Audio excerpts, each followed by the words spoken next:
Կաճաճկուտի 9-ամյա դպրոցում 6 դասասենյակ կա ու այդքան էլ դասարան։ Ամենաշատ աշակերտ ունեն 6-րդ և 8-րդ դասարանները, յուրաքանչյուրում 7 երեխա։ Առաջին, 3-րդ և 7-րդ դասարանները ընդամենը 3 աշակերտ ունեն։ Տնօրենն ասում է, որ ստիպված դասարանները երկկոմպլեկտ են դարձնում։ Մեր նկարահանումների ժամանակ աշակերտները արձակուրդի մեջ էին և դպրոցում նրանց չհանդիպեցինք, սակայն տնօրենն ինքը խոստովանում է, որ այս երևույթը բնականաբար ազդում է կրթության որակի վրա։ Ունենք երկկոմպլեկտ դասարաններ, առաջի երկրորդի հետ, երրորդը չորրորդի հետ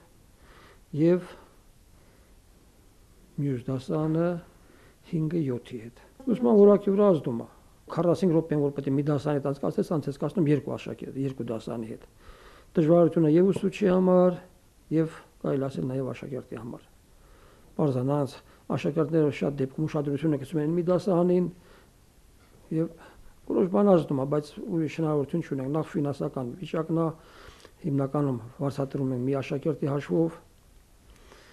Աշակերտների քանակը քիչ է, պարզավոր ֆինանսը քիչ է։ Աշակերտների թվի պակասը դպրոցի միակ խնդիրն է, ասում է դպրոցի տնօրենը։ Դպրոցը 4 տարի առաջ վերանորոգվել է, ապահովված է գույքով, համակարգչային լսարանում էլ 8 համակարգիչ ունեն, որոնցից աշակերտները նաև արտաժամյա են օգտվում։ Աշակերտների քանակը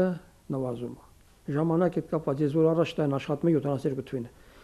200 աշակերտից ավել ունենք։ Ունենք այնպիսի դասարան, որ 36-37 աշակերտ էր։ Իսկ հիմա պարզագյուղում մատ չկա։ Հիմնական երիտասարդները չեն ամուսնանում, ամուսնացնողներն էլ տեղափոխում են քաղաք, գյուղում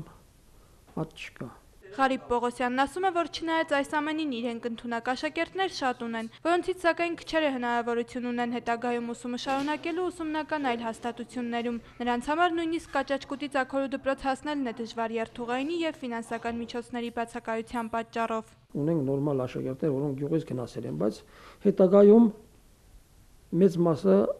բարձրագույն ուսումնական հաստատություններ չեն գնում, մանավանդ եթե ուսեն համալսարանը փակվի, պարզավոր շատ քիչ Երևանում հնարավորություն ունեցող կլի, որոնտեղ երեխա պահի սովորեն։ Էմմա Պետրոսյան, Արմեն Հովսեփյան, լուրեր։